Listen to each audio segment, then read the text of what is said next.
Good evening all. எல்லாரும் எக்ஸாம்ஸ்க்கு prepare ஆகிட்டு இருப்பீங்கன்னு நம்புகிறேன். மற்ற எக்ஸாம்ஸ்க்கு எஸ்ஐ எக்ஸாம் மேலேயும் எக்ஸ்பெக்டேஷன்ஸை வச்சுருப்பீங்க.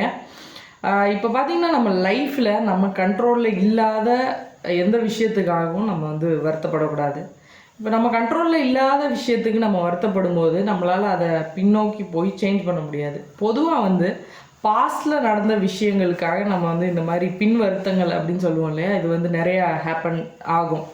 இப்போ பார்த்தீங்கன்னா பாஸ்டில் போயிட்டு நம்மளால் நான் இப்படி பண்ணியிருந்தா இப்படி ஆயிருக்கும், நான் அப்படி பண்ணியிருந்தா இப்படி ஆயிருந்திருக்கும் அப்படின்னு நீங்கள் நினைப்பீங்க. ஆல்ரெடி யூனிவர்ஸ் பிளான் பண்ணியிருக்கோம், நீங்கள் இந்த நேரத்தில் இப்படி தான், இந்த இடத்துல இப்படி தான் நடந்துக்க போகிறீங்கன்னு. அதுக்காக உங்கள் பார்ட் ஒன்றும் இல்லைன்னு அர்த்தம் இல்லை. வாழ்க்கைன்றது அந்தந்த நேரத்து நியாயங்கள்ன்ற மாதிரி நீங்கள் அந்த இடத்துல அந்த சூழ்நிலையில் எப்படி நடந்துக்க முடியுமோ அப்படி நடந்துக்கிட்டீங்க. அதனால் இது ஒரு பெரிய குற்றமாக நீங்கள் உங்கள் மேலே உங்களையே நீங்கள் குற்றம் சுமத்திக்கிட்டு வருத்தத்துக்கு ஆளாகுறீங்க. ஒரு 90% மனப்பிறழ்வுகளும் இந்த இந்த மாதிரி மென்டலி அஃபெக்ட் ஆகிறது எதனாலனா அவங்களே மன்னிச்சிக்க முடியாதனாலயா. இப்போ மற்றவங்க ஒரு தப்பு பண்ணாங்கன்னா அவங்கள பனிஷ் பண்ணிடுவோம், இல்லை நம்ம திட்டிடுவோம், இல்லைன்னா நீ பண்ணது நியாயமா இந்த மாதிரி கேட்டுருவோம். என்ன அதுக்கு என்ன ரெக்டிஃபிகேஷனோ அதுக்கு என்ன அவங்கள கேட்டால் நமக்கு ஆறுதல் அடைவோமோ அதை பண்ணுவோம்.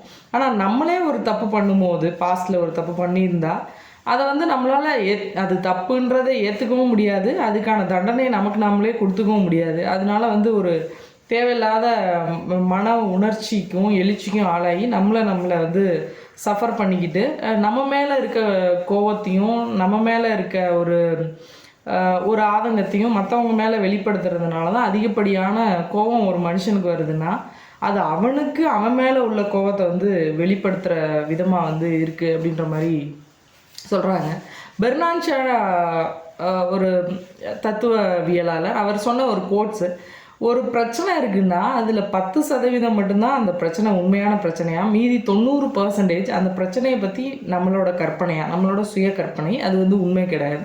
இப்போ எக்ஸாமையே ஒரு எக்ஸாம்பிளாக வச்சு சொல்லுவோமே, நீங்கள் எக்ஸாம்லாம் ஃபெயில் ஆகிட்டீங்கன்னு வச்சுக்கோங்களேன். ஃபெயில் ஆக மாட்டீங்க, நீங்கள் எல்லோரும் பாஸ் ஆகிறதுக்கு வாழ்த்துக்கள், அந்தளவுக்கு ஹார்ட் ஒர்க் பண்ணியிருக்கீங்க. ஒரு எக்ஸாம்பிளுக்காக ஃபெயில் ஆகிட்டீங்கன்னு வச்சுக்கோங்களேன்.